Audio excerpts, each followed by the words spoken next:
Martin Hilton, been in hospitality pretty much all my career. I started off in the big companies.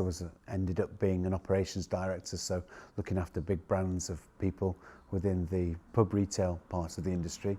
I've then moved on into leadership and development and also into entrepreneurial fields, so I set my own business up with two partners, and I've also gone into the education side, so I'm a senior lecturer at Leeds Beckett.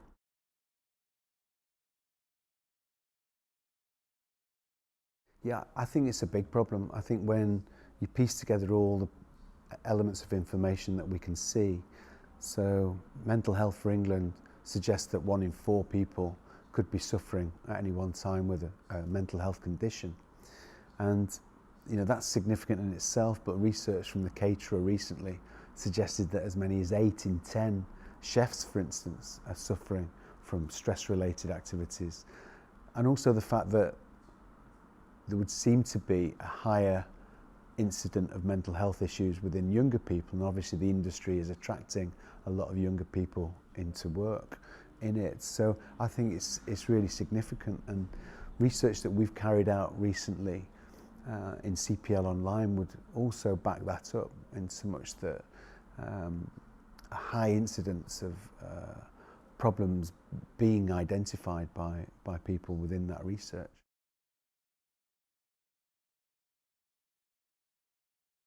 Yeah, good question. I think a lot of the research answers that we got back were very interesting, in so much that a lot of the problems that people within hospitality are facing with regards to the stress and strains that may be going on to create mental health problems is connected with the stress of the industry. So anything we can do around those areas is really impactful. Within the leadership, actually, within the industry, so that's also causing some problems, but also with the work-life balance as well within the industry. So these problems are not new problems. The industry's known about these and is tackling these in many different ways, but I think from an operational point of view, it's probably what simple things could be taken. So it could be as simple as rotas, making sure that the rotas for staff are published well in advance so people can plan their work-life balance. It's making sure, where possible within those rotas, that personal accommodations are accommodated if that's possible. But it's also looking maybe at the shifts themselves, and when people are on shift, it's maybe about just making sure that we make use of best practice in terms of allocation of jobs. So maybe somebody, if they're on a long shift, they're not on the bar for 6 solid hours, if it's a very busy session, or indeed in the kitchen on the pass for 6 hours, whatever it might be.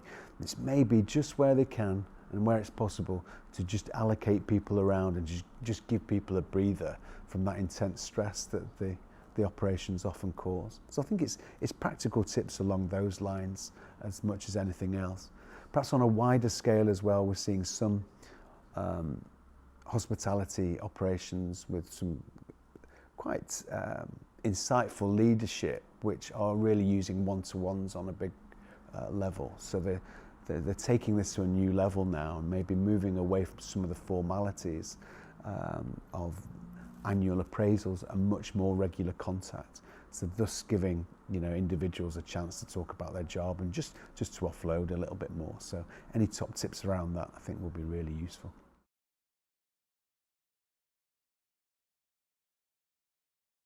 So very much around the workload. So again, the research that we've just conducted for CPL Online has reported that the workload expectation, the members of staff, and this is throughout different job roles and different levels within organisations, but it's the workload that they're facing. And it's a tough one for the industry, because employment costs are the biggest costs often within operations, and so there's a need for efficiency within operations, but it's just making sure we keep checking that balance and just making sure maybe that we're not spreading too thin and exposing some people to greater levels of stress than perhaps is needed. So certainly workload. The work-life balance is a big issue, so long hours, long shifts, not being able to build in other activities outside of work is clearly a problem, or perceived problem by a lot of people within it, and sadly leadership as well. So leadership is causing a problem and causing stress.